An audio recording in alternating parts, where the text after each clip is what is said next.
మంచిది. రాజుల గ్రంథం 3వ అధ్యాయము 16 నుంచి చూసుకుందాం. 2వ రాజులు 3వ అధ్యాయం 16 నుండి. యెహోవా సెలవిచ్చినదేమనగా, ఈ లోయలో చాలా గోతులను తవ్వించుడి. యెహోవా సెలవిచ్చినదేమనగా,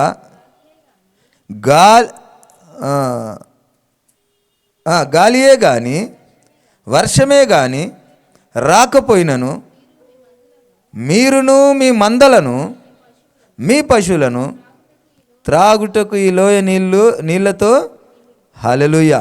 చిన్న ప్రార్థన చేసుకుందాం. స్తోత్రం ప్రభువా. అయ్యా, మీ యొక్క మాట మాకు అర్థం కావాలి, మీ భాష మాకు అర్థం కావాలి. మీ భాషను మీ మాటను మాకు అర్థం చేసేలాగున మమ్మల్ని బలపరచండి, స్థిరపరచండి. ప్రతి ఒక్కరూ అర్థమయ్యే విధంగా తృప్తిపడుటకు సహాయం చేయమని, అటు వివరణ మాకు నేర్పించమని నజరేయుడైన యేసయ్యా మీ నామమున అడిగి వేడుకుంటున్నాం ప్రభువా, ఆమేన్. ఇక్కడ దేవుడు ఒక మాట అంటున్నాడు. యెహోవా సెలవిచ్చినదేమనగా, ఈ లోయలో చాలా గోతులను తవ్వుడి. ఎక్కడ తవ్వమంటుండు దేవుడు? ఎక్కడ తవ్వమంటుండండి? ఏడుంది లోయ? ఎక్కడుంది లోయ? చెప్పాలి త్వరగా. మనము వాక్యము ఆదివారం వస్తే మనం ఏం చేస్తున్నామంటే, వస్తున్నాం, నామమాత్రంగా అటెండెన్స్ వేస్తున్నాం. దేవుడు ఏమంటున్నాడంటే, ఎడతెగక ఆదివారము ఆయన సన్నిధికి రావాలన్న మాటను మనం గుర్తుపెట్టుకుంటున్నాం, వస్తున్నాం, వెళ్ళిపోతున్నాం కదా. మనం మరి వచ్చి ఏం నేర్చుకుంటున్నాం? మనం చదువుకున్నటువంటి చదువుకు సంవత్సరానికి ఒకసారి పరీక్ష ఉంది కదా. మరి మీరు ఒక్కొక్కరు 35, 40, 70, 40, 35 అలాంటి వయసు కలిగిన వాళ్ళు, మీరు ప్రతి సంవత్సరం మీకు ఎగ్జామ్ పెడితే మీరు పాస్ అవుతారా? బైబిల్కి సంవత్సరం 35 సంవత్సరాలకు ఒకసారి పెట్టినా పాస్ అవుతారా అనేది ఫస్ట్ ప్రశ్నించుకోండి. ప్రతి సంవత్సరం అనేది పక్కన పెడితే 35 సంవత్సరాలు చదివారు, ఒకటే స్కూల్, ఒకటే కాలేజ్, ఒకటే బుక్, 35 సంవత్సరాలు కదా. మీరు 70 సంవత్సరాలు చదివారు, వీళ్ళు 40 సంవత్సరాలు చదివారు, నేను 52 సంవత్సరాలు. మరి ఎగ్జామ్ పాస్ అవుతారా అనేది మనలో ఒక ప్రశ్న. అవుతారా? ప్రతి సంవత్సరానికి ఒక సబ్జెక్ట్ ఉంది, ఒక బుక్ ఉంది. ఎన్ని టెక్స్ట్ బుక్స్ ఉంటాయి అందులో? మేము చదువుకున్నప్పుడు అయితే 6 ఉండే, ఇప్పుడు 7 అయినాయో, 8 అయినాయో, 10 అయినాయో, ఎన్ని టెక్స్ట్ బుక్స్ ఉన్నాయో. కానీ అవన్నిటికీ సంవత్సరానికి ఎగ్జామ్ పెడితే అన్నీ రాసేస్తారు కదా. కానీ ఇప్పుడు మరి దేవుని యొక్క బుక్ ఒకటే ఒక బుక్, ఈ పరిశుద్ధ గ్రంథం. ఈ గ్రంథం కొరకు 35 ఏళ్ళు ఒకరున్నారు, 50 ఏళ్ళు ఒకరున్నారు, చిన్నప్పటి నుండి వింటూ ఉన్న వాళ్ళు ఉన్నారు. మరి ఎగ్జామ్ పెడితే పాస్ అవుతారా? ఈ లోయ అనేది ఒక మాట. యెహోవా సెలవిచ్చినదేమనగా, ఈ లోయలో చాలా గోతులను త్రవ్వుడి. మరి ఎక్కడున్నాయి ఈ లోతులు? ఎక్కడ ఉంది ఈ లోతు? ఎక్కడ మనం తవ్వాలి? ఎక్కడ తవ్వాలి? చాలా మరి చక్కటి వివరణ చెప్పింది. నిజమే. మా బావ ఒకసారి ఏం చేసిండట, గొర్రె పిల్లలకు ఏదో ఆహారం పెట్టమని వాక్యం ఎవరో చెప్తే ఏం చేసిండట, పోయి గడ్డి తెచ్చి నిజంగా గొర్రెలకు పెట్టిండట. గొర్రెల దగ్గరికి వెళ్ళి గొర్రెలకు గడ్డి పెట్టిండట. అయితే ఈ పరిశుద్ధ లేఖనం గొప్పతనం ఏంది తెలుసా? ఈ పరిశుద్ధ లేఖనం గొప్పతనం ఏంటంటే, నిజ జీవితంలో జరిగినటువంటి సంఘటనలో ఆ యొక్క ఆత్మ దేవుణ్ణి బోధిస్తూ ఉంది. అదే గొప్పతనం బైబిల్కి. అన్ని పుస్తకాలకి ఈ పుస్తకానికి ఉన్నటువంటి తేడా అదే. బైబిల్లో ఉన్నటువంటి ఆ మాట జరిగినటువంటి యథార్థ సంఘటన కనబడుతుంటుంది, కానీ దాంట్లో పరమార్థం వేరుంటుంది. ఆ పరమార్థాన్ని మనము ఆయనకు ఇష్టంగా ఉండి ఆయనను అడిగితే తప్పకుండా పరిశుద్ధాత్మ చేత మనతో మాట్లాడుతూ ఉంటాడు. ఈ లోయ ఏందనగా, ఈ లోయ నిజంగా ఏందట? ఇదే ఈ గ్రంథమే ఈ లోయ. ఈ లోయలో మనం ఏం చేయాలా? అనేక గోతులను తవ్వాలా. మనం ఖాళీ లోయలోకి వెళ్ళి సంచరిస్తే సరిపోదు. ఆ లోయలో ఇది లోయలే కదా అని ఉంటే సరిపోదు. ఆ లోయలో కూడా ఏం చేయమంటుండు దేవుడు? ఏమంటున్నాడమ్మా? అనేక గోతులను ఏమంటుండు? చాలా గోతులను తవ్వుడి. యెహోవా సెలవిచ్చినదేమనగా, గాలియే గాని వర్షమే గాని రాకపోయినను మీరును మీ మందలను మీ పశువులను త్రాగుటకు ఈ లోయ నీళ్లతో నిండును. హల్లెలూయా. గాలి లేదు, వర్షం లేదు, అయినా కానీ నీకేమిస్తానంటుండు? నీళ్ళని ఇస్తా అంటుండు. ఇక్కడ గాలి వర్షం గురించి ఎందుకు మాట్లాడుతున్నాడు? నీళ్ళ గురించి ఎందుకు మాట్లాడుతున్నాడు? నిజంగా నీళ్ళేనా? నిజంగా గాలేనా? నిజంగా వర్షమేనా అంటే కాదు. ఆయన మాట్లాడుతున్నటువంటి మాట ఏంటంటే, రక్షణ లేని మీకు రక్షణనిస్తానంటుండు. నడిపించడానికి మీరు ఎటు పడితే అటు పోయారు, మీరు ఒకప్పుడు ఎటు పడితే అటు మీరు తొలిపోయారు. కానీ ఇప్పుడు మీకు ఒకటి తొరలకుండా మీకు ఒక బండ మీద కట్టేటటువంటి ఒక నిబంధన ఇస్తున్న, ఆ నీళ్ళే ఈ జీవ గ్రంథం అని చెప్తా ఉన్నాడు. ఒకప్పుడు మనము ఈ యొక్క జీవగ్రంథం లేక మనము తప్పిపోయినాము, ఈ జీవగ్రంథం లేక మనం నశించిపోయినాము. ఒకప్పుడు ఆయన ఆత్మ లేక మనం నశించిపోయినాము. మనము ఇప్పుడు వచ్చినప్పుడు మనం వాటిని తవ్వకుండా కేవలం కొంతమంది దేని కొరకు వాడతారట ఈ పరిశుద్ధ లేఖనాన్ని? నెత్తి కింద పెట్టుకుంటారట. ఎందుకు చెప్పండి? భయం, దయ్యం వస్తుందేమోనని. ఇది మొత్తము మీరు నెత్తి కింద పెట్టుకుంటారేమో, కానీ ఇది అంతా దయ్యానికి ఏడుంటుంది? దాని హృదయంలో ఉంటుంది. వాక్యం అంతా తెలుసట దయ్యానికి, మనకే తెలియదు కదా. దేవుని కొరకు మొత్తం పూర్తిగా తెలిసినటువంటి వ్యక్తులు, ఒక శక్తులు ఏమైనా ఉన్నాయంటే అవి దయ్యాలే. వాటికి అన్నీ తెలుసు దేవుడి కొరకు, కానీ దేవుని బిడ్డగా ఉన్న మనకే తెలియదు దేవుని వాక్యం. వింటున్నారా? అర్థమవుతుందా? దేవుని వాక్యం అనేది ఎక్కడ తవ్వాలంట? గోతులు ఎక్కడ తవ్వాలంట? వాక్యంలోనే తవ్వాల. మనం తవ్వుతే ఏమైతాయట, ఆ యొక్క నీళ్ళతోటి మనకున్నటువంటి పరిసర ఆ యొక్క బంధాలన్నీ కూడా తృప్తిగా ఉండేటటువంటి పరిస్థితిని దేవుడు ఇస్తా అంటుండు. దేంతో ఇస్తా అంటుండు?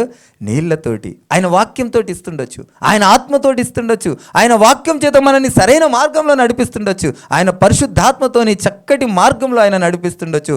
ఆ సత్యాన్ని మనము తవ్వక మనం పొందలేకపోతున్నామన్న సత్యాన్ని మనం గ్రహించండి.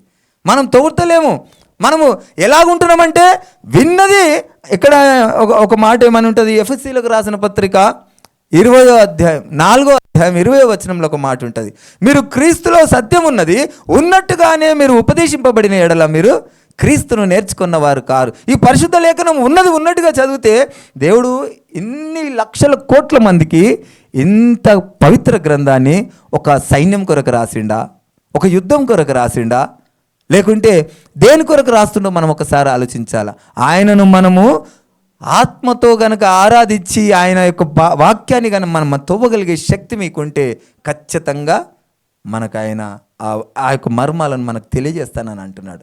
మీకు ఒక విషయం చెప్పాలన్నా, తవ్వకుండా ఏది దొరకదు. తవ్వితే ఏం దొరుకుతుంది చెప్పండి? బంగారం దొరుకుతుంది. ఏం దొరుకుతుంది? ఇంకా వెండి దొరుకుతుంది. ఇంకేం దొరుకుతుంది?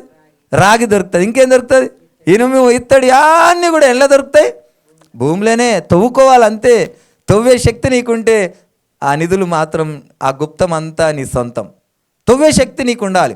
నీకు తవ్వడానికి నీకు ఆసక్తి ఉండాలి, తవ్వడానికి నీకు ఆశ ఉండాలి. నీవు తవ్వకుండా నువ్వు ఏమీ పొందుకోలేవు. కనీసము తవ్వకుండా పక్కన పెడితే మీకు ఏముండాలి? ఇంకొకటి, ఏరుకునేటటువంటి శక్తి అన్న ఉండాలి, ఏరుకునేటటువంటి ఆశ నన్ను ఉండాలి. కర్నూలు సైడ్ ఒక దిక్కు నేను చూసినాను, ఏదో వర్షం పడ్డప్పుడు అన్నీ ఏం వెళ్ళినాయి? ఏం రాళ్ళు వెళ్ళినాయి? డైమండ్స్ వెళ్ళినాయి. చాలామంది పోయి ఇక్కడి నుంచి బస్సు కట్టుకొని పోయి అక్కడ పోయి ఏరుకున్న వాళ్ళు ఉన్నారు. చాలా తక్కువ మందికి సంఖ్యలో దొరికినాయిలే ఆ రాళ్ళు, డైమండ్స్. నువ్వు తవ్వకుండా నీకు ఏది దొరకదు. కనీసం నీకు ఏది ఉండాలంటే, ఏరుకోవడానికైనా నీకు ఏముండాలా? ఆశ ఉండాలా, ఆసక్తి ఉండాలా. ఏరుకోకుండా, తవ్వకుండా నువ్వు ఈ యొక్క గుప్త నిధులు నువ్వు పొందలేవు. ఈ యొక్క ఆయన ఇచ్చేటటువంటి మంచినీరు, ఆ పరిశుద్ధాత్మను పొందలేవు. ఆ వాక్యాన్ని నువ్వు అనుభవించలేవు, సత్యాన్ని నువ్వు గ్రహించలేవు. ఖచ్చితంగా దేవుని వాక్యాన్ని ఏమంటాడు దేవుడు? పురాతనమైన కట్టడల ముందు నిలబడి ఏది సరైనదో గ్రహించి తెలుసుకోండి అంటున్నాడు. ఏది సరైనదో మీరు ఊరికే రాకండి, మీరు తవ్వండి, అన్వేషించండి, సత్యాన్ని గ్రహించండి. మనకిచ్చినటువంటి ఈ మాధుర్యము, ఈ అవకాశాన్ని మనం ఏం చేస్తున్నామంటే కేవలం మీద చూస్తూ ఉన్నాం, సమయాన్ని ఇస్తలేం. మనం పండుకుంటే మన ఇల్లంతా దోచుకుపోయినా కానీ మెలకువ రాదు చాలామందికి. ఎంతమందికి అట్లాంటి నిద్ర వస్తుంది చెప్పండి? యథార్థంగా ఒప్పుకోండి దయచేసి. ఇల్లు దోచుకుపోయినా కానీ మెలకువ రానటువంటి మంచి నిద్ర ఎవరెవరికి వస్తుంది? ఇద్దరికి అంతేనా? మా వాళ్ళు లేపుతలేరు, మా వాళ్ళకి కూడా మస్తు నిద్ర వస్తుంది ఇల్లు దోచుకుపోయినా. మా వాళ్ళు ఇంకా ఉన్నారు, ఇంకో 2-3 ఇల్లు దోచుకుపోయినా కానీ వాళ్ళకి మెలకువ రాదు. ఎలా ఉండాలంటే చురుకుగా ఉండాలి. బైబిల్లో కొంతమందికి చురుకుతనం కొరకు రాయబడి ఉంది. కోపం వచ్చినా సరే మనం ఏం చేయాలా? ఇప్పుడు నీకు ఒక దెబ్బ తగిలింది, ఇక్కడ ఇంత చీరుకుపోయింది, ఇక్కడ ఎవరికైనా ఇంత చీరకపోతే హాస్పిటల్కి వెళ్తే డాక్టర్ ఏమంటాడు, అయ్యో ఎత్త పని చేసినావు నాయనా, అయ్యో అని ఇట్లా వ్యాజ్లిన్ తీసి ఇట్లా పూస్తాడా? చెప్పండి. వ్యాజ్లిన్ అన్న ఏం చేస్తాడు? సూదిచ్చి సూదితే రప్ప రప్ప మొర్రుతుంటే కూడా వామ్మో అయ్యో అంటుంటే కూడా కుట్లేసేస్తాడు. ఎందుకు అది? అప్పుడు ఏమవుతుంది? దాని ద్వారా నీకేమవుతుంది? అక్కడ బాధ కలుగుతుంది. దీర్ఘకాలం నువ్వు సంతోషంగా ఉంటావు, ఆరోగ్యంగా ఉంటావు. కనుక మనము ఎలాంటి పరిస్థితి ఉండాలనో దేవుని వాక్యము అద్దంలాగా మనకు చూపిస్తూ ఉంటే మనం ఏం చేస్తున్నాము? వింటున్నాం కానీ అనుసరిస్తలేం. మనం బైబిల్ని ఖచ్చితంగా ఏం చేయాలట? తవ్వాలట. ఇంకా చూడండి అమ్మ కింద,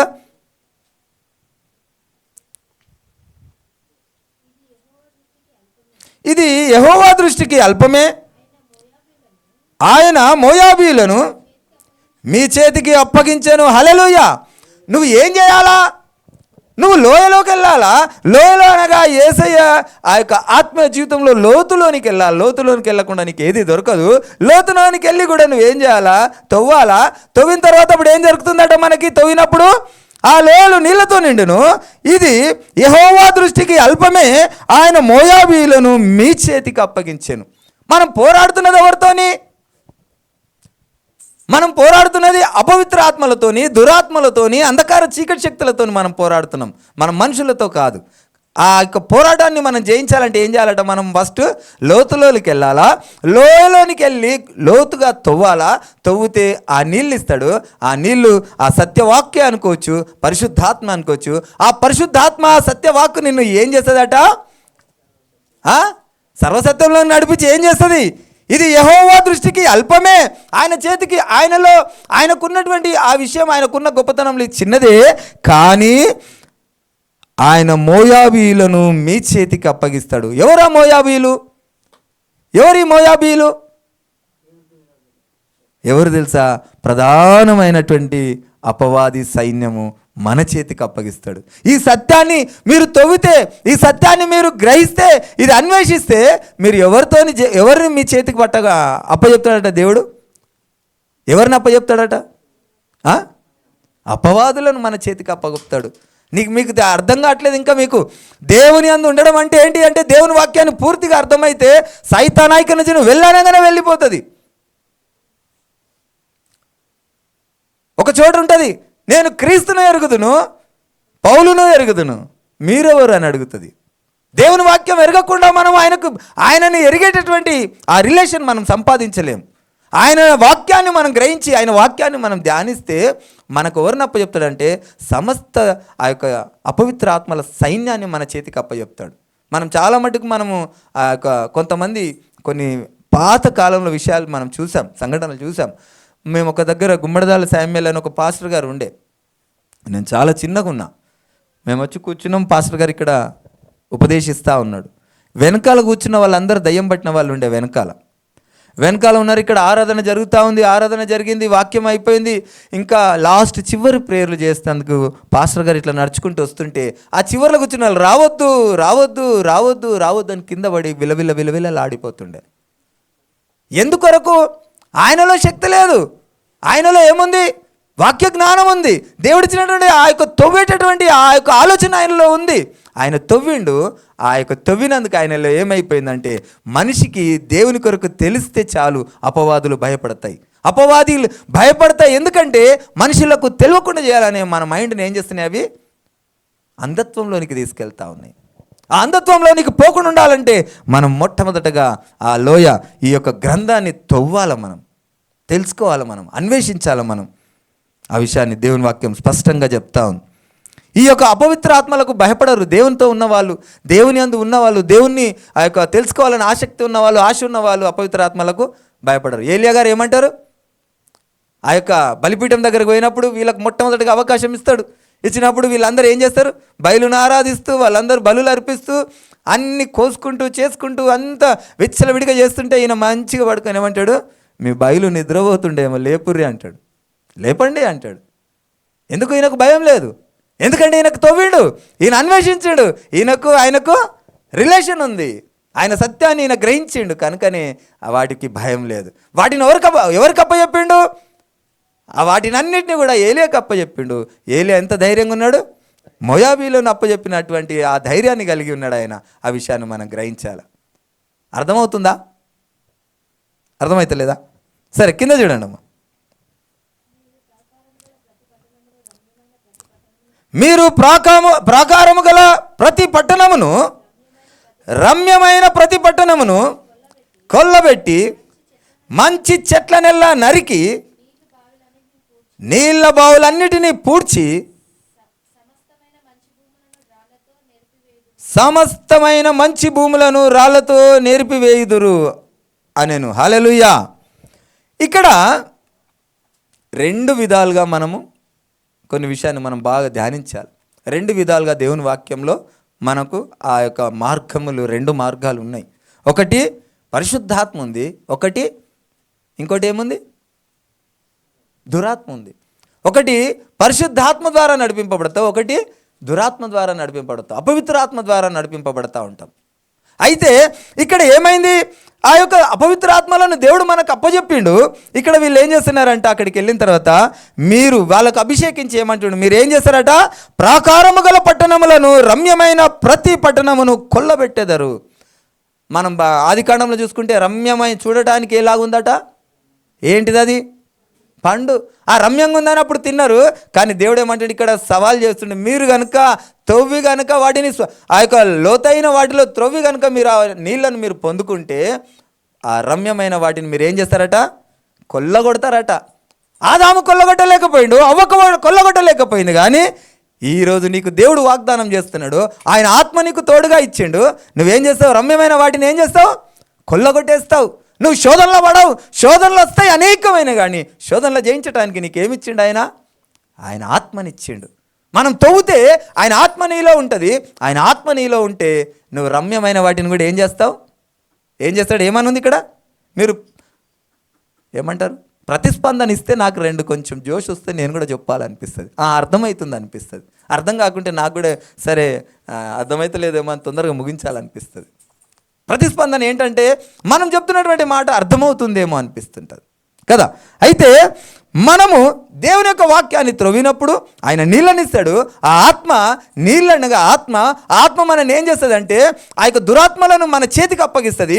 ఆ దురాత్మలను, ఆ యొక్క లోకంలో ఉన్నటువంటి శోధనను మనం చేస్తామంటే ఈజీగా కొల్లగొట్టేస్తాం. అనేక విధమైనటువంటి శోధనలు వస్తాయి. చాలా మటుకు ఏమంటారంటే, మందు తాగే వాళ్ళు ఏమంటారంటే, అన్నీ విడిచిపెట్టినా ఈ మందు ఒక్కటే నన్ను విడిచిపెడతలేదంటారు. మందు ఒక్కటే నన్ను విడిచిపెడతాడంటారు. అది ఎందుకొరకు విడిచిపెడతాడంటే, అది విడిచిపెట్టినా ఇక్కడికి వస్తాడట. దేవుడు ఏమంటాడంటే, నువ్వు పవిత్రుడుగా నీ అంతటా నువ్వు కాలేవు. బైబుల్ అనేక చోట్ల చెప్తా ఉంటుంది, నీ అంతటా నువ్వు పవిత్రుడుగా కాలేవు. అబ్రాహాం గారికి సంతానం ఇస్తానని చెప్పిండు. చాలా సంవత్సరాలు గడిచిపోయింది. వీళ్ళు అనుకుంటున్నారు దేవుడు ఇస్తానన్నాడు, తప్పకుండా ఇస్తాడు, కానీ నా ద్వారా కాదేమో. ఏం చేయాలా? నువ్వు ఇంకో పెళ్లి చేసుకోమని చెప్పి పిల్లల్ని అంటారు. కానీ దేవుడు ఏమన్నాడు, నువ్వు కన్న పిల్లలు కాదు, నువ్వు కన్న పిల్లలు కాదు, నేనిచ్చిన పిల్లలే నీకు పిల్లలు అన్నాడు. నువ్వు నీ అంతటా నువ్వు రక్షణలోకి రాలేవు, నేనిస్తేనే నువ్వు రక్షణలోనికి వస్తావని దేవుడి యొక్క వాక్యం చెప్తా ఉంది. ఆయన ఇవ్వకుండా మనం పొందలేము. మనంతటా మనం నీతిమంతులుగా కాలేము. మనం నీతి మురికి గుడ్డలతో సమానము. ఆయన నీతిపరుడుగా మనల్ని చేస్తే తప్ప మనం నీతిమంతులుగా మనం అవ్వలేమని దేవుని వాక్యం చెప్తా ఉంది. చదవండి అమ్మా కింద.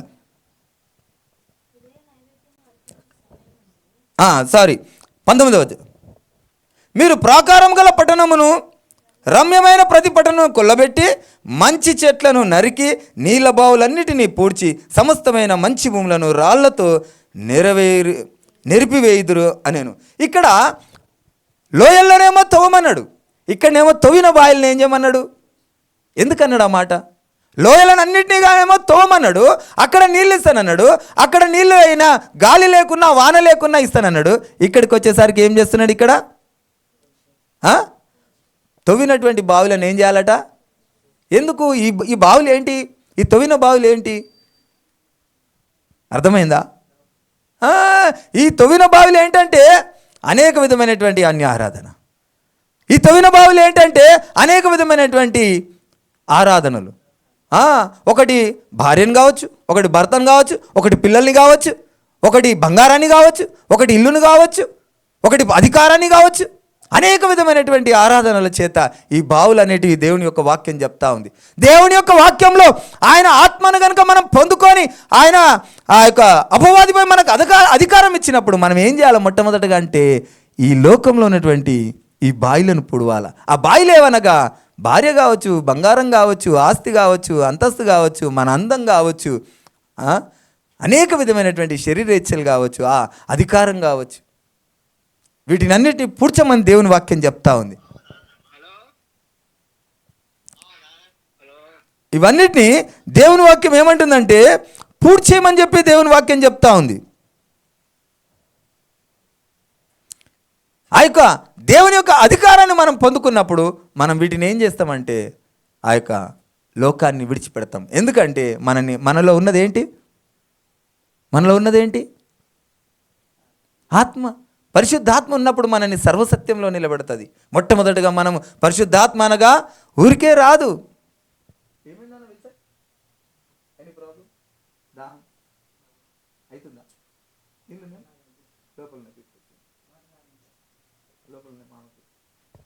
మంచిది. దయచేసి కొంత సమయం ఎక్కువ తీసుకోను. మంచి ఆనిముత్యాలు దేవుడు మాట్లాడినప్పుడు దాన్ని మనము ఆస్వాదించడానికి ప్రయత్నం చేద్దాం. మనం మొట్టమొదటిగా వాక్యాన్ని మనం ధ్యానిస్తే, ఆ యొక్క వాక్యాన్ని లోతుగా మనం అనుభవిస్తే దేవుడు మనల్ని సర్వసత్యంలో నిలబెడతాడు. ఆ సత్యాన్ని గ్రహించడానికి ఒక చిన్న ఆ యొక్క ప్రయత్నం నేను చేస్తా ఉన్నాను. సరే అమ్మ చదువురా.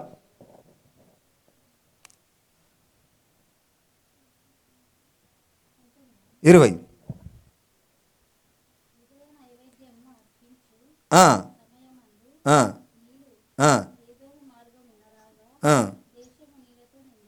హల్లెలూయా, హల్లెలూయా. ఉదయ నైవేద్యము అర్పించు సమయమందు నువ్వు రేయి మొదటి జామున లేచి నువ్వు దేవుని సన్నిధిలో మొరపెట్టమని అంటే చాలామంది ఏం చేస్తారు తెలుసా? దేవునికి ఇబ్బంది పెట్టరట చాలామంది.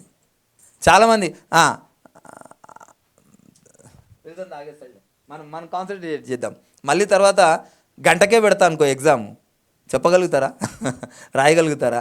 సంవత్సరానికి పెట్టేటటువంటి ఎగ్జామ్ పాస్ అవుతున్నాము. ఈ వాక్యం అనేది ఒక గంటకు పెట్టినా కానీ చెప్పలేరు. ఏమో చెప్పినావు మొట్టమొదటిది, కానీ తర్వాత అర్థం కాలేదు. దయచేసి మనం దేవుని వాక్యాన్ని మన హృదయంలో పదిలపరుచుకోవడానికి ప్రయత్నం చేద్దాం. ఇక్కడ ఏంది? ఉదయ నైవేద్యము అర్పించు సమయమందు నీళ్లు ఎదోము మార్గమున రాగా దేశము నీళ్లతో నిండెను. నువ్వు రేయి మొదటి జామున మొరపెట్టినప్పుడు నీళ్లు ఆత్మకు సాదృశ్యము, నీళ్లు పాపానికి సాదృశ్యం.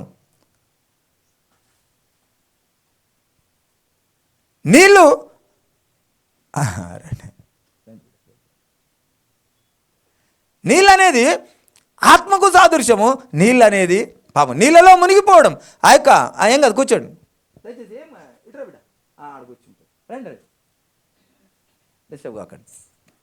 మంచిది. ఆ యొక్క నీళ్ళు అనేది ఆత్మకు, నీళ్ళు అనేది జనానికి, నీళ్ళు అనేది అనేక విధమైనటువంటి సందర్భాన్ని బట్టి దేవుని యొక్క వాక్యాన్ని మనకు బోధిస్తూ ఉన్నాడు. రేయి మొదటి జామున ఏమనుంది ఇక్కడ?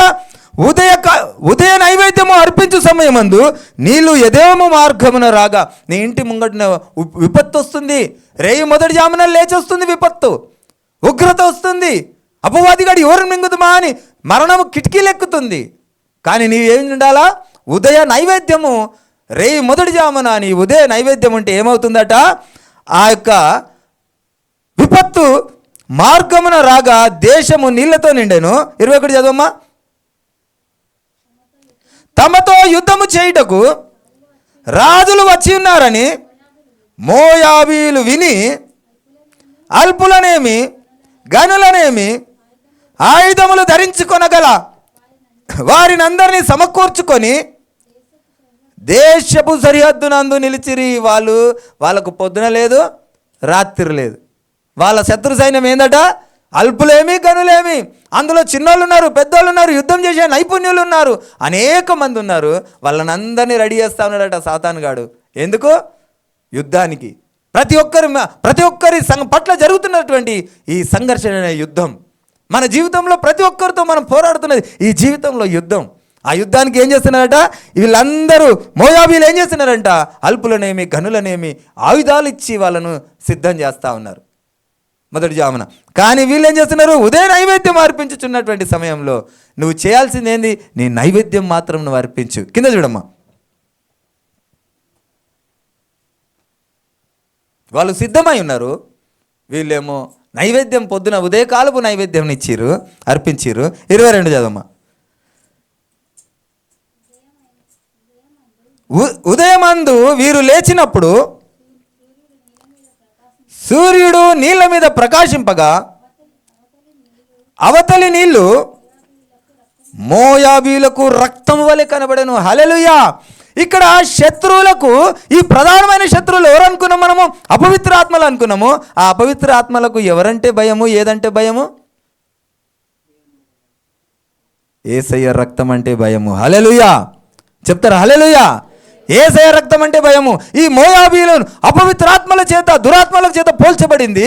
ఆ యొక్క వాళ్ళు సిద్ధమైన యుద్ధం చేయడానికి దేవుని బిడ్డలతోని. కానీ దేవుని యొక్క వెలుగు ఎక్కడ ప్రకాశింపబడ్డదట? ఆ నీళ్ళ మీద ప్రకాశింపబడ్డది. ఆ నీళ్ళు ఏమైనాయట? రక్తంలాగా అయింది. ఆ యేసయ్య రక్తం అంటే అపవిత్రాత్మలకు భయము. ఆ రక్తమును చూసి ఏమైనాయట? 23 చదవండమ్మా. గనక వారు, అది రక్తము సుమా, రాజులు ఒకరినొకరు హతము చేసుకొని నిజముగా హతులైరి, మోయాబీయులారా దోపుడు సొమ్ము పట్టుకొందుము రండని చెప్పుకొనిరి. హల్లెలూయా. ఇక్కడ మీరు సర్వసాధారణంగా ఏమంటాడు? యేసయ్య మరణించిండు, మనకు రక్షణ ఇచ్చిండు, యేసయ్య మరణించిండు, మనకు రక్షణ ఇచ్చిండు అని అంటారు. కానీ ఈ సత్య పరమార్థాన్ని ఎవరు కూడా పూర్తిగా తెలుసుకోలేరు. ఈ యొక్క యేసయ్య మరణం ద్వారా ఏం జరిగిందంటే కొంతమంది మాత్రమే చెప్పగలుగుతారు. యేసయ్య మరణం ద్వారా మనకి ఏం జరిగిందండి? అగో, యేసయ్య మరణం ద్వారా ఏం జరిగిందండి? చెప్పండి త్వరగా. యేసయ్య మరణం ద్వారా ఏం జరిగింది?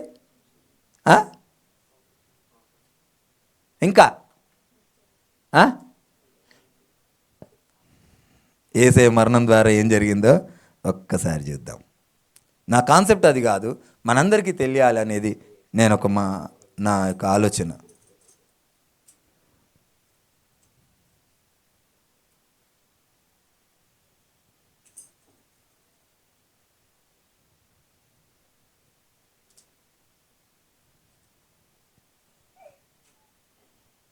కొలసీలకు రాసిన పత్రిక 2వ అధ్యాయం 15వ వచనం త్వరగా చదవండి అమ్మా. కొలసీలకు రాసిన పత్రిక 2వ అధ్యాయం 15వ వచనం. ఆయనతో కూడా మిమ్మును జీవింపజేసెను, ఆయన ప్రధానులను అధికారులను నిరాయుధులుగా చేసెను. ఎవరెవరిని చేసిన? ప్రధానులు, అధికారులు అంటే ఎవరు? నిజంగా ప్రధానమంత్రులా? అధికారులు అంటే ఎవరు? నిజంగా అధికారులా? పోలీసు వాళ్ళు, మిలిటరీ వాళ్ళ? ఎవరు మరి? అంధకార చీకటి శక్తులు, దురాత్మ శక్తులు, లోకనాథులు, వీళ్ళందరూ కూడా ఆకాశ మండలంలో ఉన్నవారే. దీనికి మనము దానియేల్ గారి దగ్గర చూడొచ్చు, యోబు గారి దగ్గర కూడా చూడొచ్చు. దానియేల్ గారి దగ్గర అయితే స్పష్టంగా కనబడుతుంది. కనుక దేవుని మరణం ద్వారా ఏం జరిగింది? ఎస్, హల్లెలూయా. ఏం చేసిండంటే దేవుని యొక్క మరణము అపవిత్రాత్మలను నిరాయుధులుగా చేసిండు. మనకేమిచ్చిండు? ఆయుధాన్ని ఇచ్చిండు. మన చేతిలో ఆయుధం లేకుండే, మీరు ఒక విషయం చెప్తా వింటారా? ఇప్పుడు ఇంతమంది ఉన్నారు, ఒక ఆయన చేతులు ఇంత పొడు కత్తి వచ్చింది, పట్టుకొని వచ్చిర్రు అనుకో, మీరు అందరు దగ్గరకు పోతారా, దూరం పోతారా? ఎందుకు? ఆయన చేతిలో ఆయుధం ఉంది. అదే ఆయుధాన్ని గురించి మీ చేతిలో పెడితే గుర్తుంచుకోవాలా? అపవాదిగాడు ఆయుధంతో నుండి యేసయ్య మరణం ద్వారా ఆయుధాలను గురించి ఎవరికి ఇచ్చిండు? మనకిచ్చిండు. అపవాదిగాళ్ళకు నిరాయుధులుగా చేసిండు యేసయ్య మరణం. ఆ విషయాన్ని మీరు గ్రహించలేకపోతున్నారు, అర్థం చేసుకోలేదు. యేసయ్య మరణించిండు, మాకు రక్షణ. యేసయ్య మరణం ద్వారా నీకు ఏమవుతుంది అంటే నీకు అసలుకే తెలియకపోతే ఎట్లా? యేసయ్య మరణం ద్వారా మనం ఏమైనామంటే అపవిత్ర ఆత్మలు నిరాయుధులుగా అయ్యారు. మనకేమైందంటే ఆయుధం మనకు కలిగింది. ఆ ఆయుధం ద్వారా ఏమవుతుందంటే అపవిత్ర ఆత్మలను జయించగలుగుతున్నాం. అప్పుడు జయించలేకపోయేవారము. అప్పుడు యేసయ్యనే దిగి రావాల్సి వస్తుండే, ఆయన ఆత్మ దిగి రావాల్సి వస్తుండే, ఆయన అభిషేకం దిగి రావాల్సి వస్తుండే, ఆయన ఎన్నుకోవాల్సి వస్తుండే, ఆయన బలులు అర్పించాల్సి వస్తుండే, ఆయనతో సమాధానం పొందాల్సి వస్తుండే. యేసయ్య మరణం ద్వారా మనకు ఆయనతో సమాధానం కలిగింది. యేసయ్య మరణం ద్వారా అపవిత్ర ఆత్మలు నిరాయుధులుగా అయినాయి. కనుకనే ఇప్పుడు మనం ఏం చేస్తున్నాం? మనం ఆ యొక్క అపవిత్ర ఆత్మల చేత మనం ఆ అపవిత్ర ఆత్మలను ఎదిరిస్తున్నాము, జయిస్తున్నాం అన్న విషయాన్ని మనం గ్రహించాలి. కింద చూడండి అమ్మా.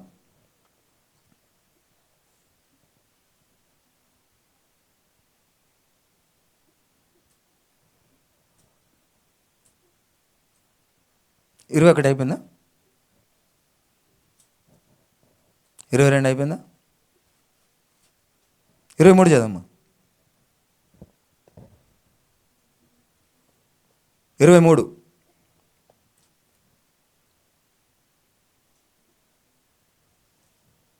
రాజులు 2వ గ్రంథము.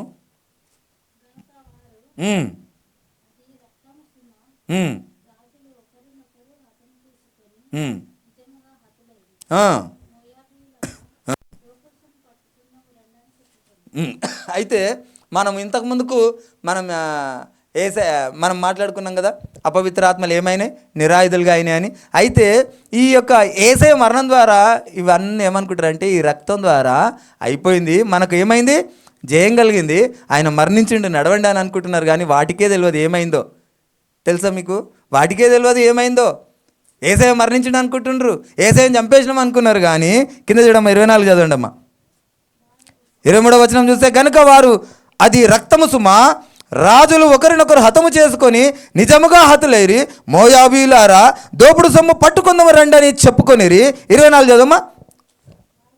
వారు ఇశ్రాయేలు వారి దండు దగ్గరకు రాగా ఇశ్రాయేలీలు లేచి వారిని హతము చేయిచుండిరి. కనుక మోయాబీలు వారి ఎదుట నిలవలేక పారిపోయిరి. హల్లెలూయా, హల్లెలూయా.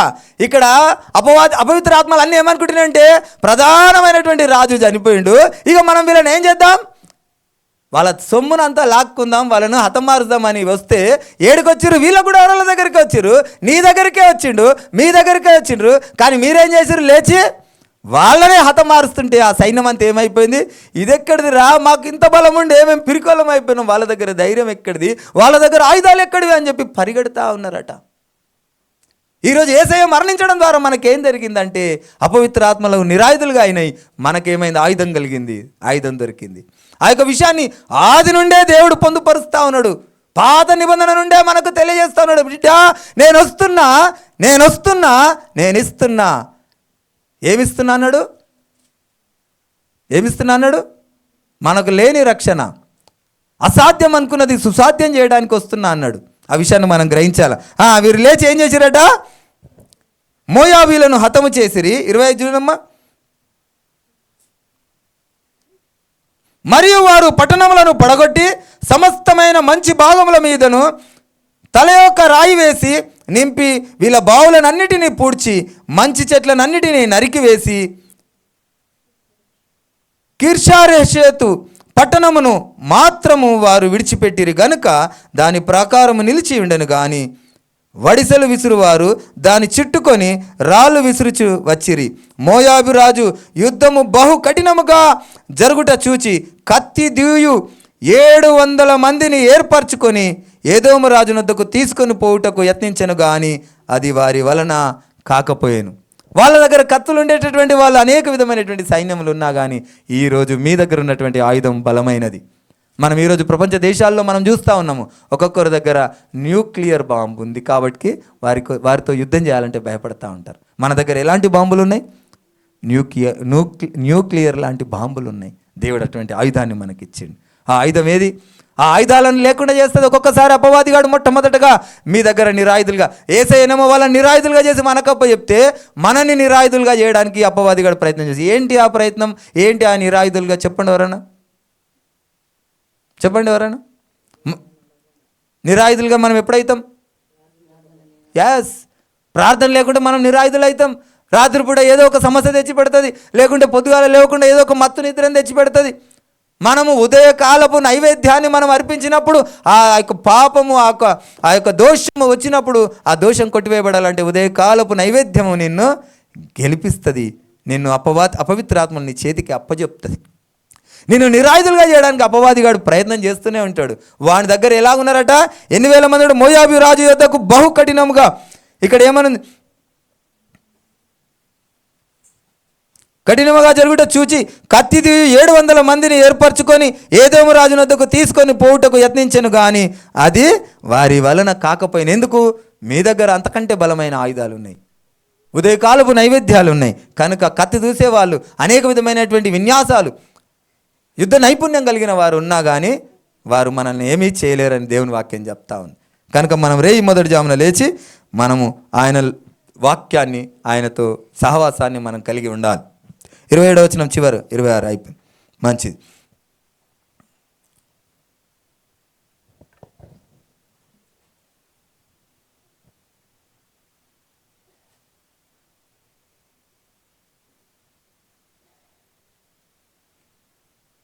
యెషయా గ్రంథం 12:2.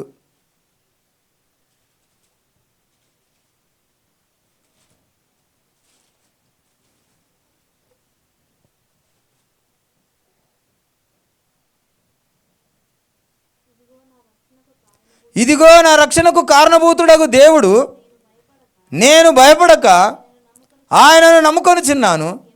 యెహోవాయే నాకు బలము, ఆయనే నా కీర్తనకు ఆస్పాదము, ఆయన నాకు రక్షణ ఆధారమాయను.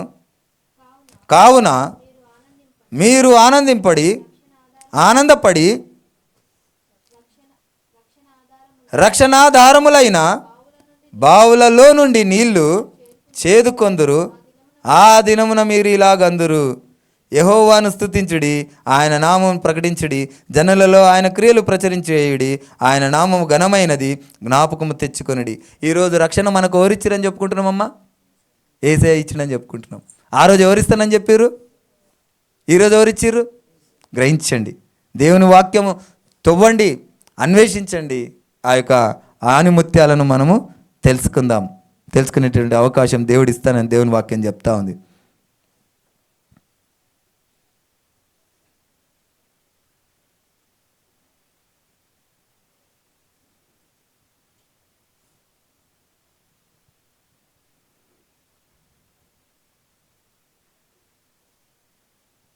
యోహాను సువార్త 4వ అధ్యాయం 22వ వచనం.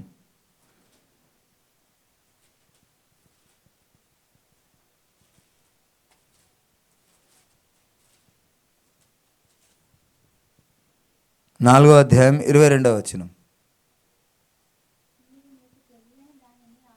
మీరు మీకు తెలియని దానిని ఆరాధించువారు, మేము మాకు తెలిసిన దానిని ఆరాధించువారము, రక్షణ యూదులలో నుండియే కలుగుచున్నది. నీకు దేవుడు ఏమంటుండంటే, నువ్వు చూడని దాన్ని కాదు, నువ్వు చూసి నమ్మిన దాన్ని, నువ్వు చూసిన దాన్ని, నువ్వు వెతికిన దాన్ని, నీకు కనబడ్డ దాన్ని ప్రకటించంటుండు. మనకు ఎవరు కనబడ్డారండి? మన పితరులకు ఎవరు కనబడ్డారు? యేసయ్యనే కనబడ్డాడు.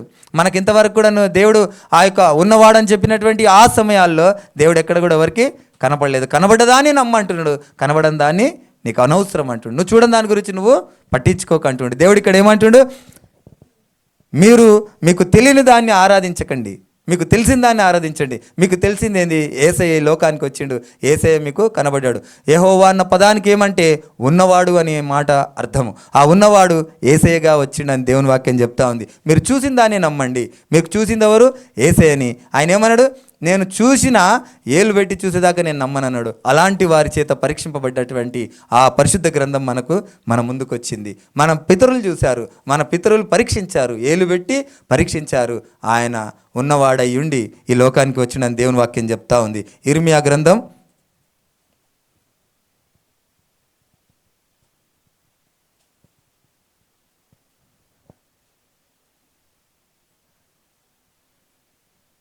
14:8.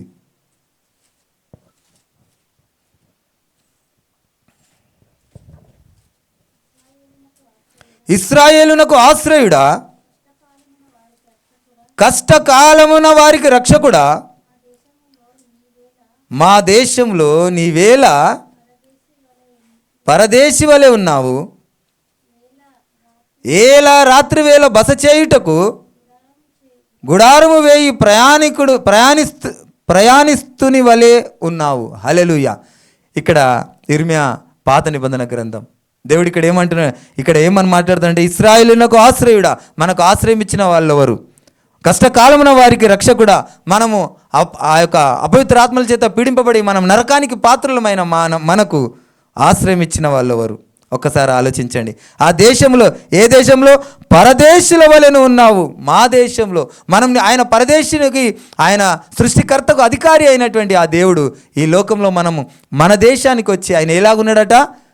పరదేశిగా ఉన్నాడు. ఆయనకు ఏమన్నాడు దేవుడు? ఒక మాట, ఆకాశ పక్షులకు గొల్లున్నాయి, మనుష్య కుమారునికి నివాస స్థలము లేదు. ఆ యొక్క దేవుడు ఏమంటాడు? ఇశ్రాయేలునకు ఆశ్రయుడా, కష్టకాలమున వారికి రక్షకుడా, మా దేశంలో నీవేళ పరదేశి వలె ఉన్నావు, ఏల రాత్రి వేళను బస చేయుటకు గుడారము వేయు ప్రయాణిస్తున్న వలె ఉన్నావు. ఆయన ఈ లోకంలో శాశ్వత కాలము మనుషుల వలె జీవించడానికి రాలేదు. ఒక గుడారము, ఒక రాత్రికి గుడారం వేసినట్టుగానే ఆయన ఈ లోకానికి వచ్చిండు. ఆయన ఎప్పుడైతే మేజర్ అయిండో, ఆ మేజర్ కాగానే 3.5 సంవత్సరాలు సువార్త ప్రకటించి ఆయన తిరిగి ఆయన లోకానికి ఆయన వెళ్ళిపోయిండు. ఈ లోకంలో చాలామంది 700 సంవత్సరాలు, 900 సంవత్సరాలు, 1200 సంవత్సరాలు బ్రతికిరు ఆయన జీవం ఇచ్చినటువంటి వ్యక్తులు. కానీ ఆయన ఈ లోకంలో ఎట్లున్నాడట? ఆయన లోకం, మన లోకంకి వచ్చి ఆయన పరదేశిని విడిచి ఎలాగున్నాడట? పరదేశి వలె ఉన్నాడట. నువ్వేళ పరదేశి వలె ఉన్నావు, రాత్రి వేళ బస చేయుటకు గుడారం. రాత్రి గుడారం వేసుకున్న వాళ్ళు ఎప్పుడు దాకా ఉంచుతారు? ఆ గుడారము తెల్లారిలోగానే తీసేస్తారు. అలాంటి గుడారం వేసుకుని ఉన్నాడంట ఆ దేవుడే. ఆయననే ఇక్కడికి ఈ లోకానికి వచ్చిండు, పరదేశి వలె ఉన్నాడు, ఈ లోకానికి వచ్చిండు, గుడారం వేసుకొని తిరిగి ఆయన దేశానికి ఆయన వెళ్ళిపోయిండు. కనుక ఈ వాక్యంలో అన్నిటిని కూడా మనల్ని దేవుడు ఏమంటున్నాడంటే, ఆ యొక్క లోతులోకి వెళ్ళి తవ్వమంటుండు. తవ్వుతే ఆయన నీళ్ళు ఇస్తాడంటుండు. అప్పుడు గాలి ఉండదు, వాన ఉండదు, కానీ నీకు నీళ్ళు ఇస్తా బిడ్డ అంటుండు. నీకు తవ్వేటటువంటి ఆసక్తి ఉంటే ఆయన నీకు నీళ్ళు ఇస్తాడు, ఆయన నిన్ను నడిపిస్తాడు, ఆయన సత్యంలో నిలబెడతాడు.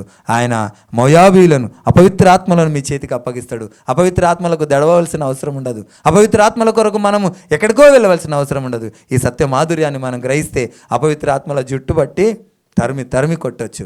తరిమి కొట్టడమేంది, అవే తరిమి పారిపోతా ఉన్నాయి. ఎప్పుడు నువ్వు తవ్వుతే, ఎప్పుడు నువ్వు ఆశిస్తే, నువ్వు అన్వేషిస్తే, దేవుని వాక్యాన్ని నువ్వు ఆలోచించు. కొంత సమయాన్ని ఆయన దేవునికి ఇవ్వండి. మనం 12 గంటలు పనికిస్తున్నాం, ఎక్కువ అంటే 14 గంటలు పనికిస్తున్నాం, నిద్రకు 12 గంటలు ఇస్తున్నాం. ఎక్కడ దేవునికి ఎప్పుడు ఇస్తున్నాం మనం సమయం?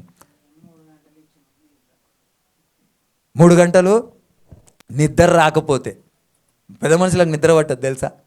పెద్ద మనుషులకు అస్సలు నిద్ర పట్టదు. దేవుని విషయమే కాదు, ఎక్కడికైనా ఊరికి పోయిందంటే కూడా నిద్ర పట్టదు. అందరికంటే ముందు లేస్తుంది మా అమ్మ. వేస్తుంది 2 గంటలు, నేను కాదంటలేను. కానీ ఈ వయసుకు వచ్చేసరికి నిద్ర తక్కువే. నిద్ర ఎక్కువ ఎవరికంటే యవనస్తులకి. ఆ యవనస్తులనే అది వాడు ఏం చేస్తాడు? టార్గెట్ చేస్తాడు. కానీ అంత మాత్రం లేకుండా పండుకున్న వాళ్ళని కూడా చూసినాం మనం నిద్రలాగా.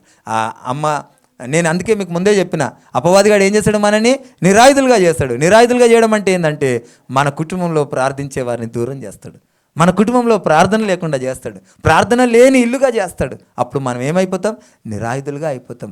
మనం మొట్టమొదటిగా మనం ఆయుధం కలిగిన వాళ్ళం అయితే, నువ్వు నిజంగా దేవుని బిడ్డవి అయితే ఆయుధాన్ని సంపాదించుకో. మొట్టమొదట యుద్ధానికి పోయేట నీతి ఏంటంటే ఆయుధాన్ని ఉండాలా, డాలులు ఉండాలా. ఆయుధాలు లేకుండా, డాలు లేకుండా యుద్ధానికి పోయేటోని ఏమంటారు? పిచ్చోడు అంటారు కదా. ఒకటే దెబ్బకు చచ్చిపోతాం. వాడు పిచ్చోడవుతాడు. మనం వెర్రి వాళ్ళలాగా, పిచ్చి వాళ్ళలాగా ఉండొద్దంటే మనం ఏం కావాలా? మొట్టమొదటి ఆయుధాలు సంపాదించుకోవాలా. ఆ ఆయుధం ప్రార్థన. ఆ ఆయుధం ఆ యొక్క ప్రార్థించేవారిని సంపాదించుకోవాలా. ప్రార్థన చేస్తూ మనం బ్రతకాల. ఆ యొక్క నిరాయుధులుగా మనం కాకూడదు. నిరాయుధులుగా అపవిత్రాత్మలను దేవుడు చేసిండు. ఆ నిరాయుధులుగా ఉన్న వారికి మనకు ఒక ఆయుధాన్ని ఇచ్చిండు, అది నజరేయుడైన యేసు. ఆ నామమున మనం ప్రార్థనలు చేస్తూ అపవిత్రాత్మలను తరిమి కొట్టేటటువంటి శక్తిని మనం పొందుకోవాలా. మనం వాక్యాన్ని మనం త్రవ్వడం నేర్చుకోండి, చదవడం నేర్చుకోండి, అన్వేషించడం నేర్చుకోండి. మొదటి జామున దేవుడు ఏమంటాడు తెలుసా? చాలా చోట్ల, ఇప్పుడు సమయం లేదు కానీ నేను అవకాశం ఉంటే మళ్ళీ నేను దాని కొరకు, దేవుడు ప్రతిసారి మాట్లాడినా ఏదైనా ఇచ్చినా అర్ధరాత్రే మొదటి జామున్నే చేస్తాడు. ఈ మామూలుగా దినాల సమయాల్లో చాలా తక్కువ. దినములలో అయితే నేను చూసిన మట్టుకైతే, బైబిల్లో చూసిన మట్టుకైతే విపత్తులు తేయడానికే దేవుడు వచ్చిండు, కానీ ఏదైనా ఇవ్వడానికి తెల్లవారుజామున వేకోజాముననే చేసిండు దేవుడు. ఆ యొక్క అనేక విధమైనటువంటి ఆ యొక్క, ఈయన ఏం పేరు? ఆశీర్వదిస్తే కానీ వదలనన్నది యాకోబు గారు పెనుగులాడింది వేకోజామున, రాత్రంతా పెనుగులాడిండు. మళ్ళా పిల్లల్ని మనకిచ్చేది కూడా దేవుడు ఒక మాట అంటాడు, నేను రాత్రి వేళ యందు మీకు పిల్లలని ఇస్తున్నా అంటాడు. ఆయన ప్రతి విషయంలో కూడా మనం ప్రధానంగా దేవుని గోజాడేది రాత్రి వేళలనే. మొదటి జామున నువ్వు దేవుణ్ణి అడుగు, మీ ఆత్మీయ స్థితి ఎంత బాగుంటుందో చూడండి. మీరు ఆ టైంని దేవునికి ఇవ్వండి. మీ ఆత్మీయ స్థితి ఎంత బాగుంటుందో, మీ పోరాట శక్తి ఎంత బాగుంటుందో, మీ నైపుణ్యత ఎంత బాగుంటుందో, మీ ప్రదర్శన ఎంత బాగుంటుందో చూడండి. మీరు రేయి సమయాన్ని దేవునికి ఇవ్వండి. దేవుడు మిమ్మల్ని దినముల మిమ్మల్ని పగటి వేళ వేగు చుక్కవలే మిమ్మల్ని నిలబెడతాడు దేవుడు. అపవిత్ర ఆత్మలు పారిపోతూ ఉంటాయి. అనేక విధమైనటువంటి అపవిత్ర ఆత్మలు పన్నాగం పన్నుతూ ఉంటాయి, కానీ ఏ పన్నాగం కూడా పనిచేయదు. కనుక ఆ విషయాన్ని గమనించండి. కళ్ళు మూసుకుందాం. విత్తబడిన వాక్యం మన హృదయాల్లో నాటునట్లుగా, దొంగ గురుకులను నాటకుండానట్లుగా, విత్తబడిన విత్తనాలను ఎత్తుకుపోకుండానట్టుగా దేవుని సన్నిధిలో మనం గోజాడదాం, అడుగుదాం. ప్రభువా, మేము శరీరానుసారమైనటువంటి ఆహారం కొరకు వారమంతా కష్టపడి ఈరోజు కొరకు మేము ఏమి తెచ్చుకోవాలో, ఏమి తినాలో అని మేము ప్రయాసపడుతూ ఉంటాము. కానీ ఆత్మీయ ఆహారం కొరకు మేము ప్రయాసపడము, ఆత్మీయ ఆహారం కొరకు మేము ఆశపడము, ఆత్మీయ ఆహారం కొరకు మేము సిద్ధపడము. దేవా, పరిశుద్ధ లేఖనములో గొప్ప గొప్ప ఆ మర్మములు, ఆ సంగతులు, ఆ గూఢమైన విషయాలు మాకు పొందుపరిచి ఉన్నామని నమ్ముచున్నాము. ఇస్తానన్నావు నాయనా, వస్తున్నానన్నావు తండ్రి, వచ్చావు, ఇచ్చావు. వాటిని పొందుకునేటటువంటి భాగ్యము మాకు లేదు, ఆశ లేదు, ఆసక్తి లేదు, అడుగుట లేదు, అన్వేషించుట లేదు. దయచూపండి నాయన. అన్వేషించకుండా, అడగకుండా, ఆశ లేకుండా చేస్తున్నటువంటి ప్రతి అపవిత్రాత్మ ఈ రోజు నుండి నజరేయుడైన యేసు క్రీస్తు నామములో లయమైపోవునుగాక. విత్తబడిన వాక్యం ఫలింపజేయునుగాక, ఫలింపబడునుగాక. తండ్రి, నీకు స్తోత్రం. మీరు కార్యం జరిగించండి నాయన. అయ్యా, మా యొక్క మదిలలో పదిలపరచండి అయ్యా. సర్వసత్యాన్ని గ్రహించే జ్ఞానం మాకు దయచేయండి అయ్యా. నాయనానికే వందనాలు, దేవానికే స్తోత్రమయ్యా. సర్వోన్నతుడానికి వందనాలు. మేమందరము కూడా అయ్యా, మేము ఒకప్పుడు అపవిత్రాత్మలకు సైన్యముగా మేము మార్చబడి ఉండే, అల్పులుగా మేముండే, అపవిత్రాత్మల పట్ల మేము ఒక సైన్యంగా ఉండే. నాయనా, మాకు అద్భుతమైన అవకాశం ఇచ్చావు. ఆ సైన్యముల నుండి విడిపించి సైన్యములకు అధిపతియగు యెహోవా అయ్యా మీరేనని మమ్మల్ని గ్రహింపజేసి మమ్మల్ని కూడా నాయన ఒక సైనికుడిగా మార్చావు. ప్రతి ఒక్కరూ నాయన మీ సైనికులుగా మార్చబడాలయ్యా. ప్రతి ఒక్కరూ నాయన మీ ఆయుధాలు ధరించాలయ్యా. అట్టి ఆశను, ఆసక్తిని వింటున్న ప్రతి బిడ్డకు దయచేయమని నజరేయుడైన యేసయ్యా మీ నామమున అడిగి వేడుకుంటున్నాం ప్రభువా. ఆమెన్.